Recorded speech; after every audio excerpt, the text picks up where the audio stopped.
tendremos que seguir continuando con esta tarea, por lo que a continuación os voy a contar. Con ocasión del debate sobre el Estado de la Nación, también lanzamos el experimento de comenzar a hacer el Parlamento en la calle.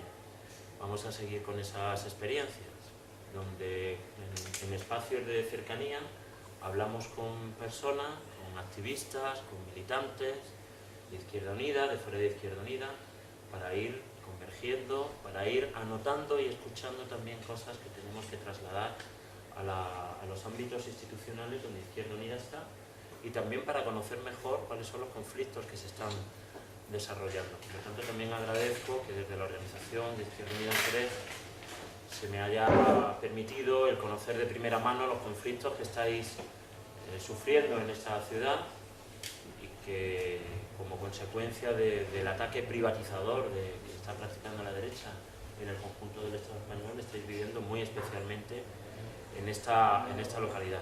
Se me ha comentado, y creo que es realmente acertado, el entender a Jerez como una especie de laboratorio donde se están llevando a cabo las políticas privatizadoras, la entrega a manos privadas del bien público, la desacreditación constante y permanente de lo público, haciendo que incluso vaya deteriorándose la calidad del servicio que se presta, para así ir después ahondando en un discurso que dice que lo privado puede dar mejor servicio que lo público. Precisamente hace poco, ayer o esta mañana, que han sido los funerales de Margaret Thatcher, que era la señora que hizo famosa una frase que se resumía en "no hay alternativas", "there is no alternative".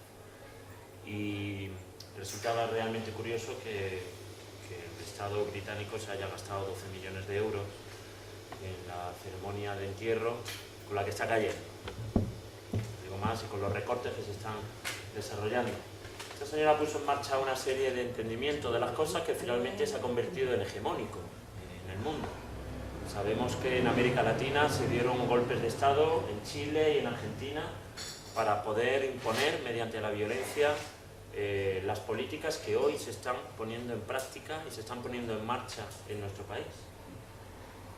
Las rebajas salariales, la privatización de lo público, el objetivo sacrosanto del déficit cero, la economía y la liberalización de los monopolios estratégicos en manos del Estado, los ataques a los derechos sociales, y todo ello para que la máquina del sistema siga funcionando. El sistema ha llegado a un momento en el cual el nivel de beneficio de los agentes privados que proporcionan el que el sistema pueda seguir rodando, pues ha alcanzado y se ha colapsado, y entonces empiezan a buscar nichos de negocio y de beneficio en ámbitos que antes no eran del mercado y que ellos tratan de mercantilizar, con éxito hasta ahora. Estamos hablando de la sanidad, estamos hablando de la educación, estamos hablando de los servicios sociales, pero también del agua, del transporte, de los residuos, de todos aquellos elementos que permiten la garantía por parte del Estado de los derechos sociales y de las libertades. Y todo esto, en la situación en la que nos encontramos actualmente, lleva a que hay un ahondamiento por parte del Partido Popular en una estrategia que ya tiene un recorrido largo, pero que últimamente pues, ha explosionado. O sea, se manifiesta sin ambages y sin brida ninguna por parte del Estado. Yo creo que es oportuno reflexionar sobre lo que significa, al hilo de lo que ha sucedido esta última semana con la aprobación por parte de la Junta de Andalucía de un decreto impulsado por Izquierda Unida sobre la función social de la vivienda. No sé si coincidiréis conmigo en que es realmente interesante algunos debates que se han manifestado en los medios de comunicación. Se habla de libertad, se habla de Estado de Derecho ligado al derecho de propiedad privada como elemento sacrosanto, límite final al cual se tiene que entregar absolutamente todos los demás derechos. Y nosotros venimos manteniendo que la propiedad privada en todo caso debe de tener un límite, y es el conjunto de derechos y el interés de general, especialmente del pueblo trabajador. Nos encontramos en España en una situación de hecatombe social, y por eso perdimos la dimisión del gobierno y la convocatoria inmediata de elecciones generales, que es el núcleo de nuestra campaña. Y la campaña en Jerez y en los demás sitios se puede iniciar hoy, va a haber materiales, va a haber cartelería, va a haber dípticos, y se trata de continuar. No de que la campaña se quede en que hagamos hoy el acto y ya está, sino que seamos capaces de trasladar esa campaña a los agentes sociales, a los activistas, a los movimientos y a la población en general, que creo que cada vez nos entiende mejor en cuanto a las alternativas programáticas y la necesidad de una salida social a la crisis. Tal y como están las cosas, pensamos que la salida solamente hay dos ahora mismo. Una salida es oligárquica y neoliberal, antidemocrática y autoritaria. Y otra salida es antineoliberal y democrática.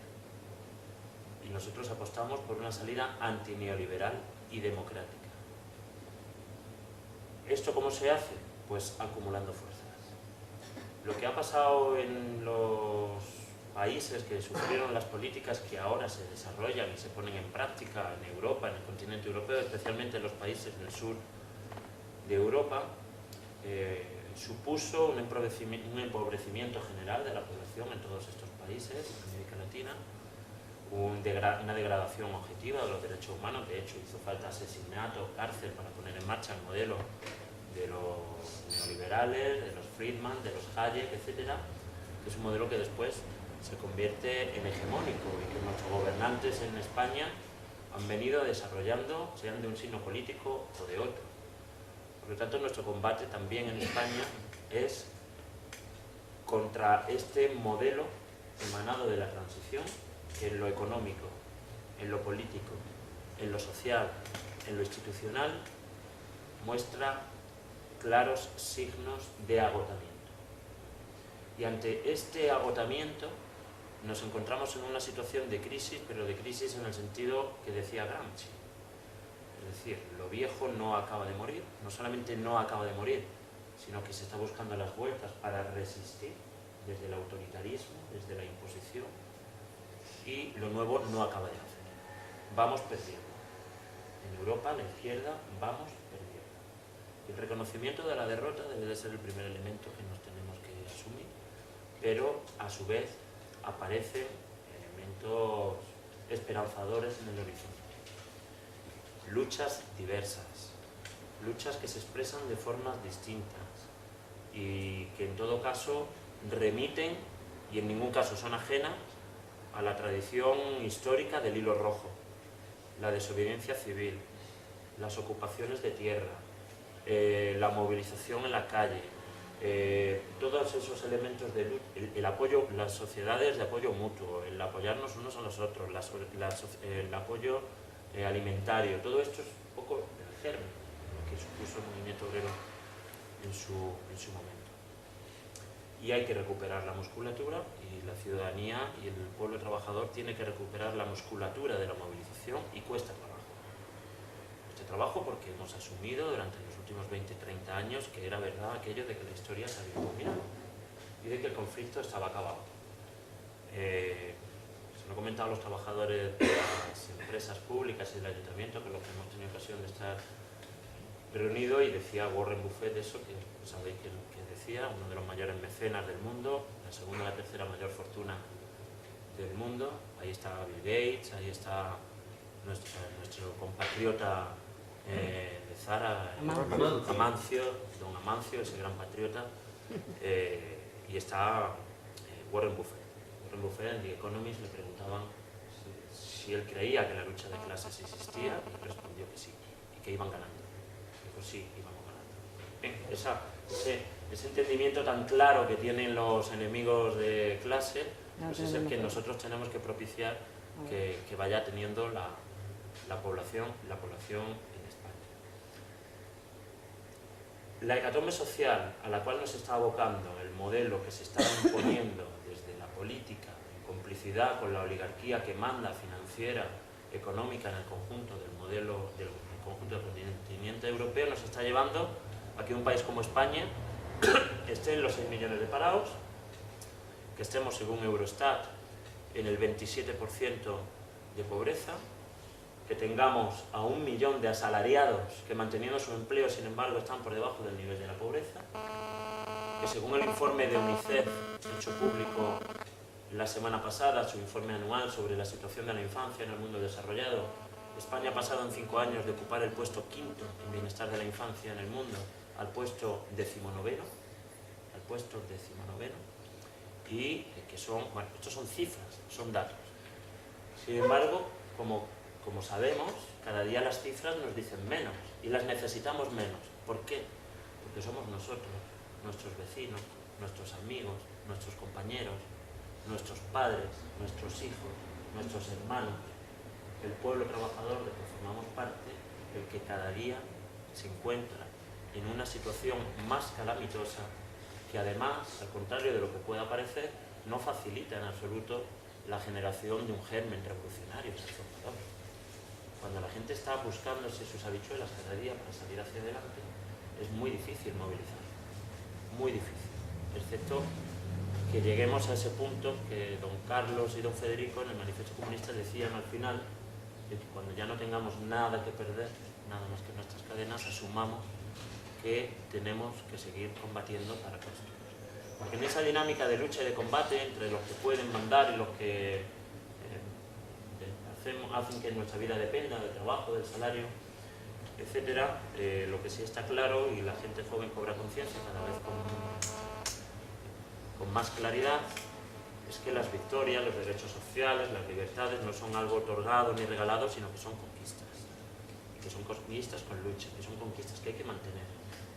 Y eso es muy difícil también irlo sembrando en la sociedad, en una sociedad que en los últimos 20 años ha sido víctima clarísimamente del individualismo y del consumismo, que por un lado culturalmente se nos ha impuesto que la historia se había terminado, que ya no había más conflicto, lo que teníamos que hacer era gestionar lo que teníamos, y que por otro lado nos decía que tenemos a nuestro lado en el puesto de trabajo, en nuestro centro de estudio, en nuestra taberna, no es alguien en quien yo me pueda apoyar para conseguir algo, sino que es un competidor. Y eso se ha difundido desde las universidades, desde los poderes públicos, desde las instituciones, culturalmente, y se ha practicado a través de las modificaciones legislativas y de la práctica política de nuestros gobernantes de forma sucesiva. La mercantilización y liberalización de los servicios públicos, con las consecuencias que estamos viendo que eso tiene, y los ataques a la democracia y a la soberanía del pueblo.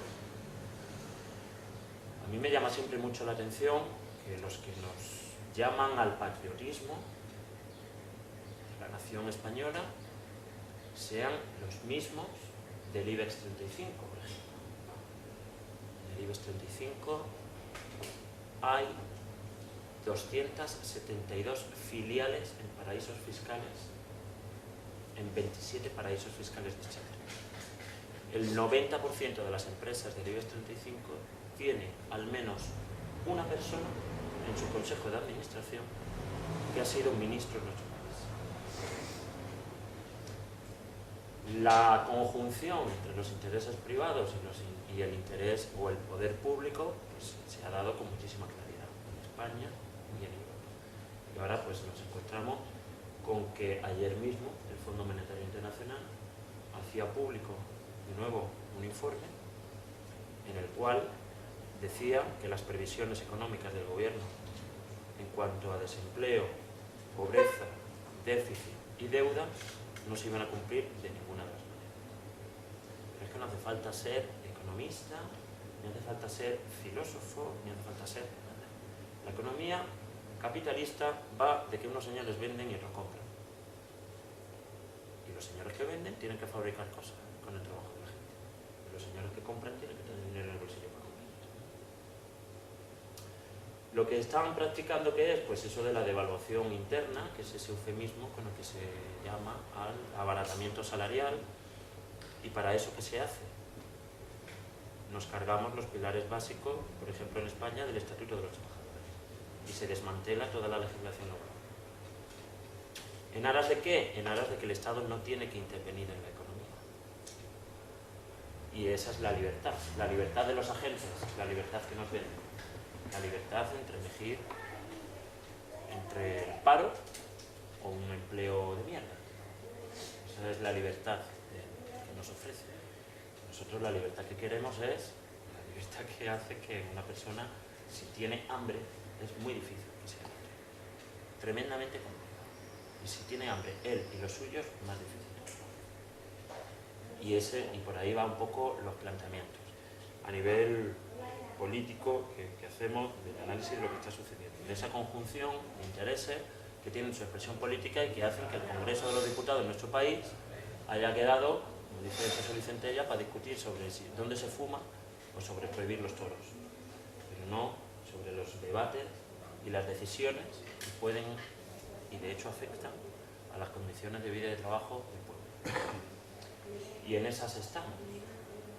¿Y qué estamos viendo? Pues que hay esa eclosión de movilización en defensa de los servicios públicos, donde ya no es una mera movilización que pueda parecer corporativa por parte de los trabajadores y de los empleados públicos, sino que es convergencia. Lo estamos viendo en Madrid, lo hemos visto en Cataluña, lo estamos viendo en la Comunidad Valenciana, donde las mareas se están organizando ya no solamente con los trabajadores públicos, sino que tienen una conjunción vecinal, con las plazas del 15M, con los movimientos sociales diversos, porque se va produciendo una unidad en el análisis y en la elaboración de las propuestas.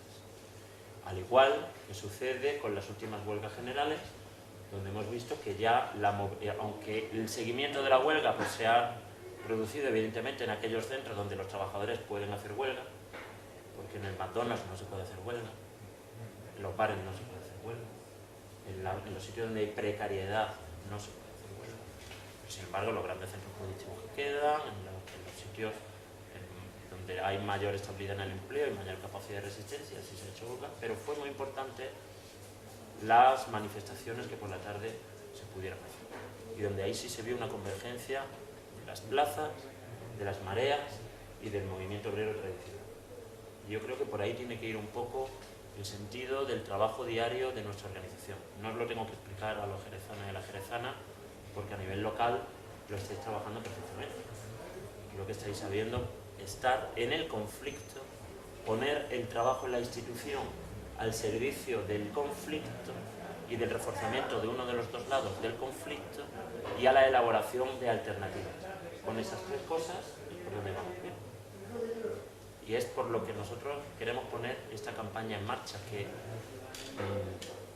queremos utilizar para hablar de política con todo el mundo. Alternativas a este estado de cosas. Si estamos identificando que hay una degradación del modelo económico, social, político, institucional emanado de la transición, tendremos que conveniar en que hace falta otro modelo y construir otra España. ¿Eso se hace de un día para otro? No, eso es imposible.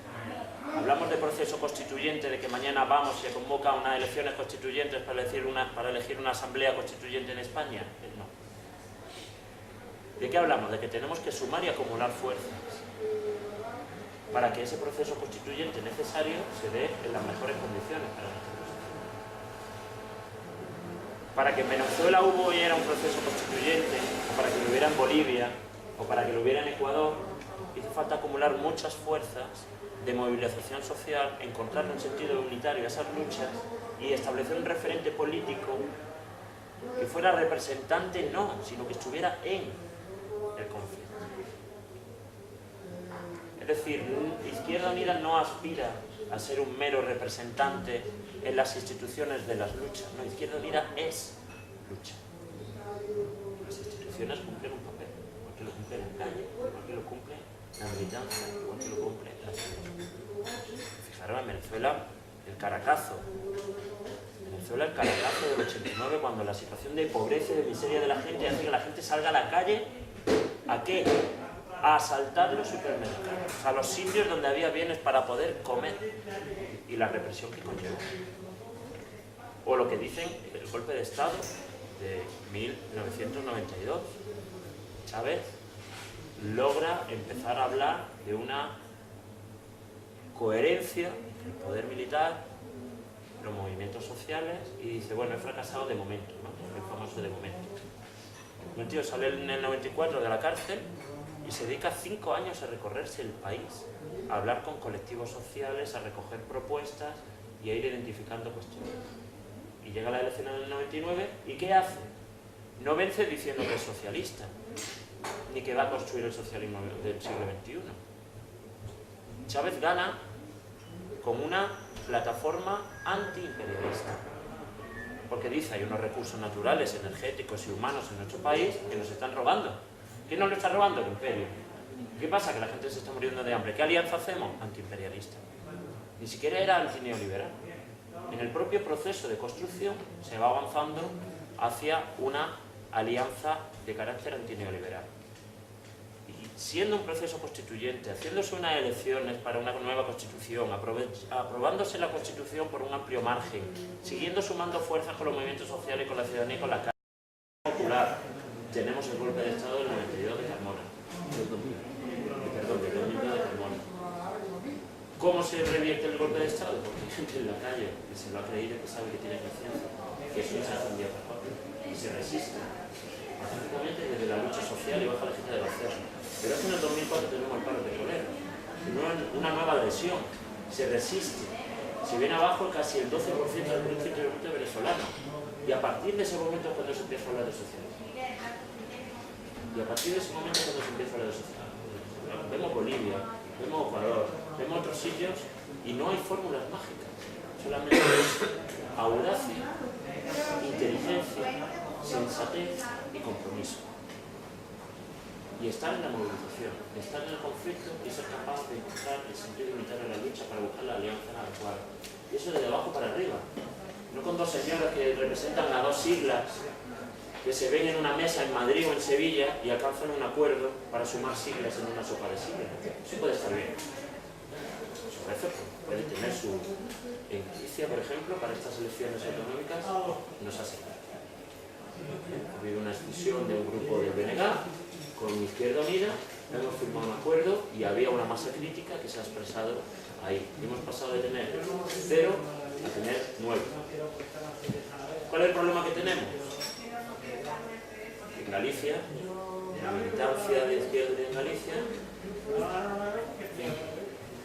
la agrupación de Montalbán, que es una de las agrupaciones del Partido Comunista como militancia de Andalucía, tiene más militantes que toda la izquierda.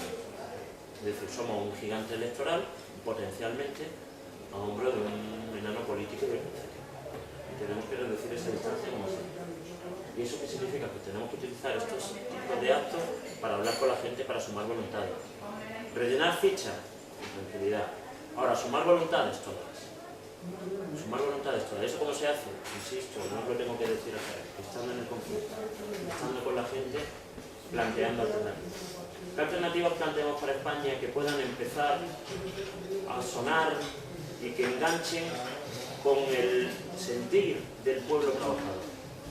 Porque no podemos tampoco dirigirnos como Izquierda Unida de una forma realmente programática, intelectualizada, en la cual las propuestas suenen, vaya que explicarlas demasiado.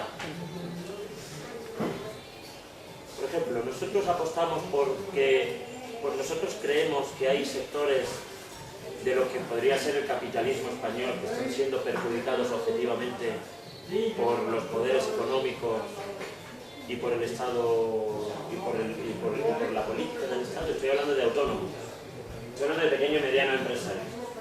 ¿Qué es lo que nos dicen? Todas las charlas, en todos los sitios, en todos los tal, no hay crédito. No hay crédito. Y nos dicen, es que estáis parados porque no sois emprendedores. Nos lo dicen. Tenéis que asumir la cultura del emprendimiento, tenéis que pensar en el negocio. Bueno, aunque eso fuera verdad, que es una falacia, no podríamos hacerlo. No podríamos hacerlo. Bueno, ahora dicen los anuncios de Bankia que están empezando, ¿no? Son también de chiste y que van a empezar a darnos crédito. 185.000 millones de euros. 185.000 millones de euros. Es un 185 con 9 euros detrás. Eso es lo que el Estado español le ha dado en ayudas a la banca en España. 60.000 de estos 185.000 en ayudas directas, es decir, que no va a recuperar el Estado jamás. Y me juego con vosotros lo que queráis a que el resto hasta los 185.000. Esto es el 18% del Producto Interior Bruto. Esto es una barbaridad.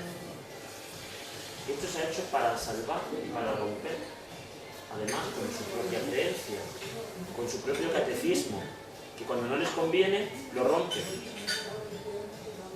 Que yo sepa, en las facultades de Economía, lo que nos han enseñado es que cuando uno hace una apuesta por un negocio, y ese negocio fracasa, el emprendedor, el capitalista, se lo come, ¿no? Si la banca de este país ha hecho una apuesta por un modelo de negocio que ha fracasado, como es el inmobiliario, podemos ahora llamar a papá Estado, como decíamos, cuando la gente pobre y la gente desempleada, con los subsidios y el PER, que decían, no, ya estoy llamando a los de izquierdas a papá Estado para que solucione. ¿Usted? Son ustedes los que han llamado a papá Estado, 18% del principio para salvarle a ustedes. En España, la deuda pública, antes de empezar la crisis, en el año 2007, era de un 32-35% del Producto Interior Bruto. Estamos en el 2013 y la deuda pública va a alcanzar el 93%. Es decir, el Estado se ha endeudado desde un 30 y pico hasta un 97% del Producto Interior Bruto. El Estado, la deuda pública. ¿Por qué? Por esto que os he comentado, los 185.000 millones de euros. Porque que yo sepa, esa deuda no se ha utilizado para contratar más profesores, para contratar más sanitarios, para mejorar la calidad de nuestros equipamientos públicos, para apostar por el ferrocarril. No se ha utilizado el dinero para eso. Se ha utilizado para equilibrar los balances de los bancos. Porque decían, es la única manera de que pueda fluir el crédito. No, el dinero se ha dedicado a equilibrar los balances de los bancos. Solamente para eso. Para el dinero y equilibrar el balance para que llegue a todas las finanzas. Esto es lo que nosotros denominamos o queremos llamar deuda ilegítima. Es decir, toda aquella deuda que ha adquirido el Estado español o el Estado en general, cualquier administración, en los mercados, pero que no se ha utilizado esta deuda para pagar salarios de funcionarios, de empleados públicos, de comprar equipamientos, se ha utilizado para especular con ella y para entregárselo a agentes especuladores, es lo que llamamos deuda ilegítima. Y la propuesta alternativa número 1 que desde izquierda estamos planteando, desde Izquierda Unida, igual que Syriza, igual que el Partido Comunista en Portugal, etcétera, es una auditoría de la deuda. Queremos una auditoría de la deuda. Y la deuda ilegítima no se paga. ¿Esto tiene precedentes en la historia de la humanidad? Sí. Argentina, Ecuador, Bolivia, Venezuela. ¿Vale? Tiene precedentes. Islandia. ¿Pasa algo? ¿Cómo lo hizo Ecuador? Pues ya fue muy listo. Dice, no pago. ¿Cómo que no pago? No pago. Hasta que consiguió convencerlos políticamente de que no pagaba. Entonces el precio de la deuda, de los bonos de deuda de Ecuador, pues se desplomó. Nadie quería tener deuda de Ecuador. Todo el mundo quería vender deuda de Ecuador. El precio de la deuda de Ecuador se quedó por los suelos. ¿Y qué hizo Correa? Cuando bajó la deuda, compraron. Se acabó la deuda. Sí. ¿Se pueden hacer cosas? Sí. ¿Qué falta que hacer en la política aquí? Pero sobre todo, capacidad de que desde la movilización podamos ir consolidando la victoria. Claro, todo esto que estamos aquí hablando puede ser un ejercicio teórico muy bonito. Vamos a acumular fuerza, vamos a una asamblea constituyente y ahora resulta que Botín y todos estos se quedan de brazos cruzados viendo cómo todo esto se organiza. No, ya sabemos que no.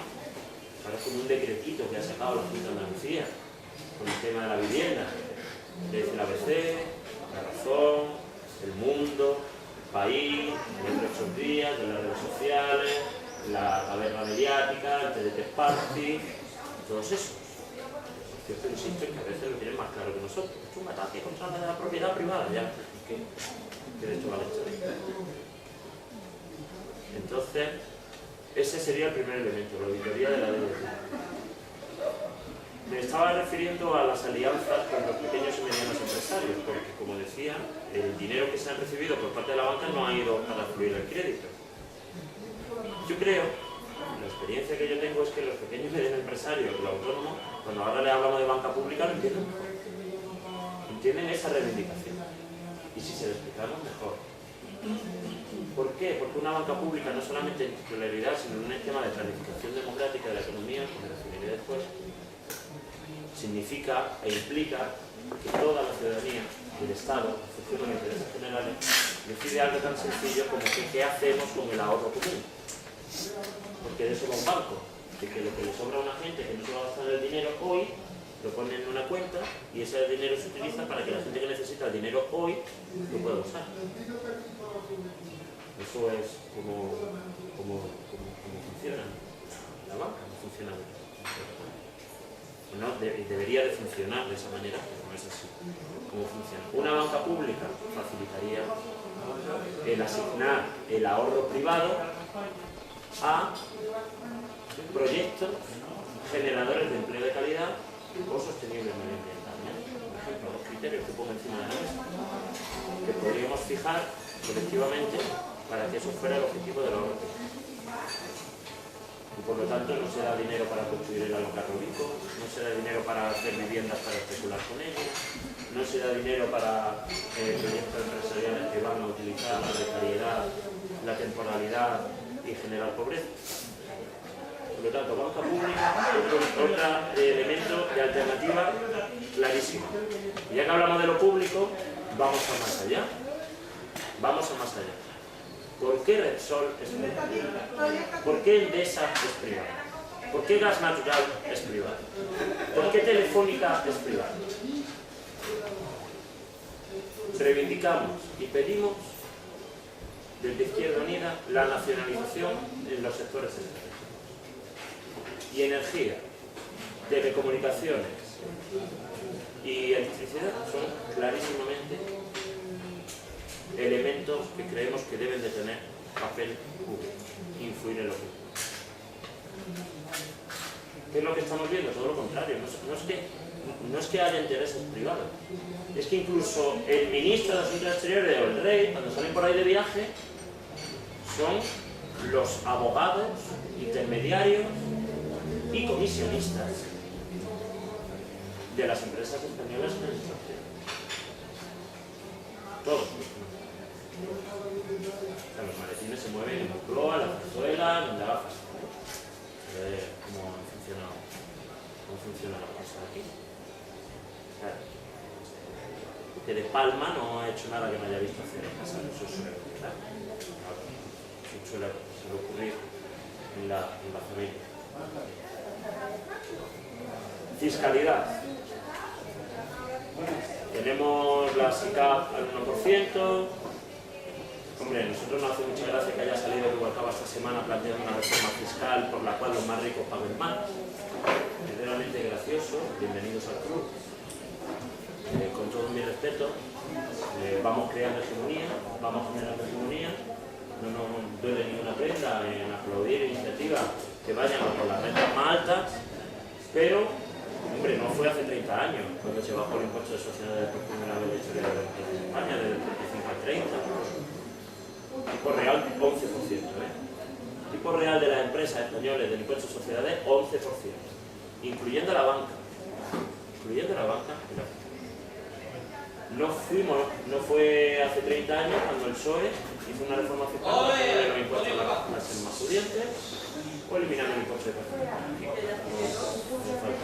Digo para que tengamos la memoria suficiente para saber que lo que está haciendo el Partido Popular es pisar el acelerador, pero no está cambiando la trayectoria. Ha cambiado la trayectoria. Creo que las bases estaban puestas para las políticas que se han puesto en marcha a continuación. Y eso lo tenemos que saber nosotros. Para decirle traidores, socialdemócratas, creo que no va a poder. Ahora, que los que han apoyado en la base social del PSOE, sí les tenemos que decir que las apuestas, las propuestas programáticas que valen en esta situación, en la que una salida es antineoliberal y democrática o la otra es oligárquica y autoritaria, esa base social sí. Claro que sí. El pueblo trabajador de este país es bipartidista y ha votado al Partido Socialista Obrero Español y ha votado al Partido Popular, al partido llamado socialista y al partido llamado popular. Entonces tenemos que ganar hegemonía a través de la práctica y a través de la demostración diaria de que nuestras alternativas son necesarias y son viables. ¿Podemos avanzar? Yo creo que sí. Syriza es un modelo que yo creo que conviene mirar y que también en cualquier otra ocasión pues estaría bien que en la localidad de los sitios pues hacemos algo que conozca bien el tema y que... Syriza, ¿qué hace? Está en el conflicto. Syriza, ¿qué hace? Que sus militantes están en las sociedades y en los barrios haciendo apoyo mutuo y organizando comidas y dormir para la gente más necesitada, a la vez que le dan sentido político a su programa y a la lucha. Syriza lo está haciendo, ha estado a punto de ganar las últimas elecciones, va a ganar las próximas, va a ganar seguro. 15.000 funcionarios aprobó antes de ayer en el Estado griego que se van a la calle. 15.000 funcionarios. Bien, esto, ¿qué es lo que está haciendo? Más ataques. Más ataques contra Syriza, más ataques contra la izquierda griega. ¿Y a dónde está llevando esto? Se está llevando que tenemos alternativas reales y sería alcanzar el poder en Grecia. Alcanzar el poder en Grecia, nosotros. No Syriza, es nosotros.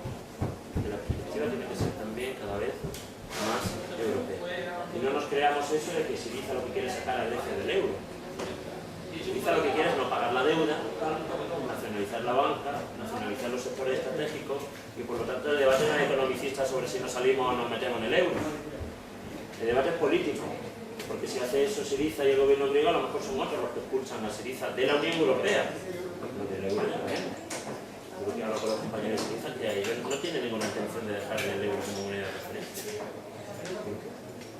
Varios países que han tenido el dólar y no son Estados Unidos, ¿no? Como moneda y ya está. La cosa es política, sistema fiscal, nacionalización del sector estratégico, auditoría de la deuda y la apuesta por los servicios públicos con esa, insisto, reforma fiscal que nosotros proponemos y que también conocéis porque es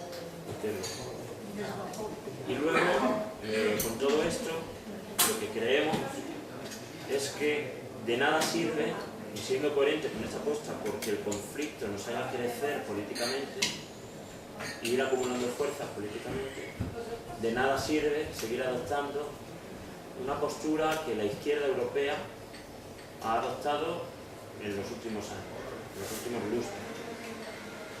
Es una postura paternalista. Y esto es una opinión mía, esto no es de guión de campaña. Una postura paternalista por la cual, cuando alcanzamos el poder, nosotros creemos, pensamos, mejor que nadie, cuáles son los intereses de la clase trabajadora, de los pobres que están pasando mal. ¿Puede estar bien? Sí. ¿Se pueden hacer cosas? Sí. Basta, ¿no?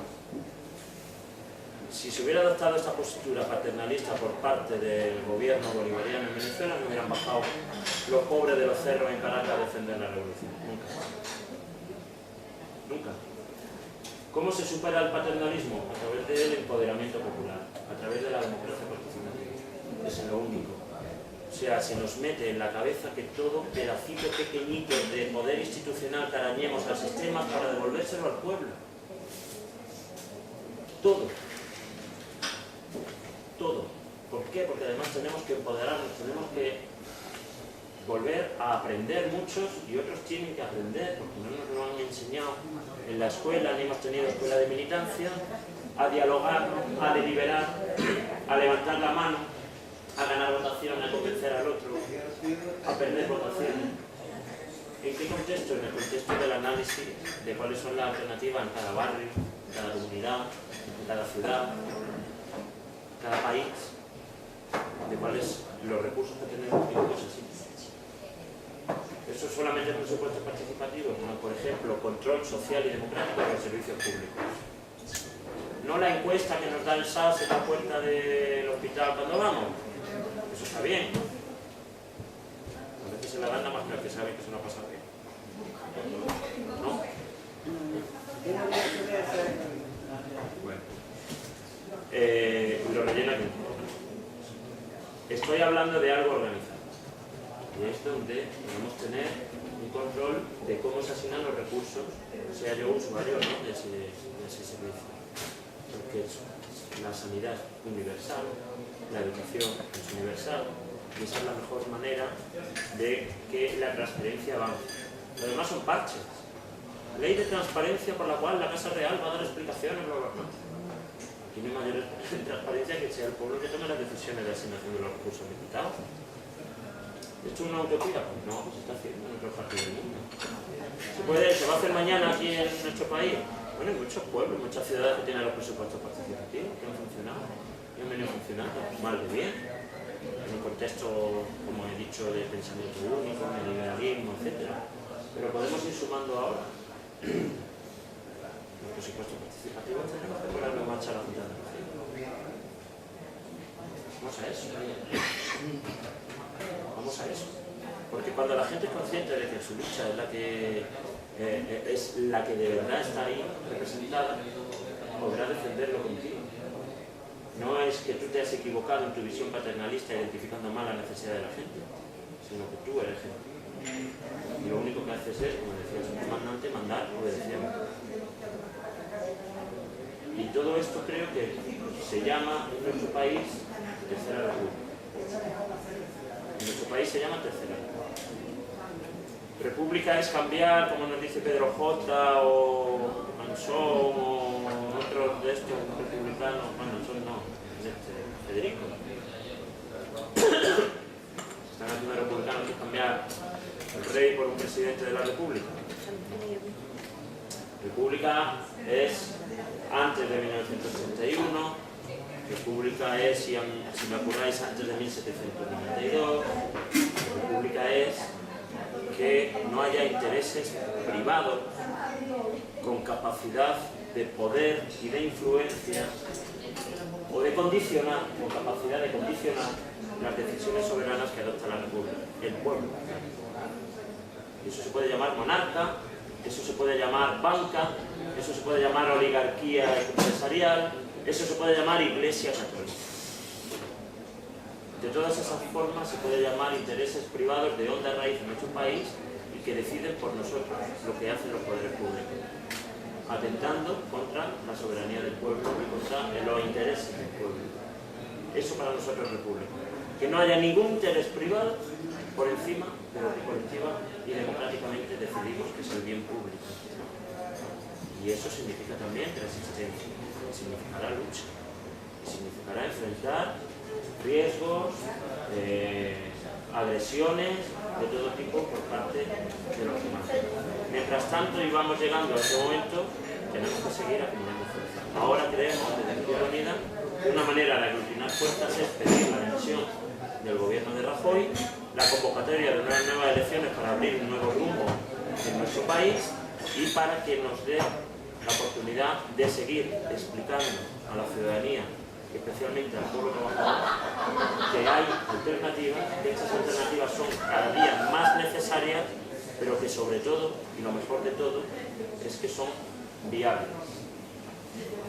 Que soñamos con que se pongan en marcha, pero sabemos que esos sueños se pueden hacer realidad si conseguimos aunar fuerzas en un espíritu unitario detrás de un programa desde la movilización.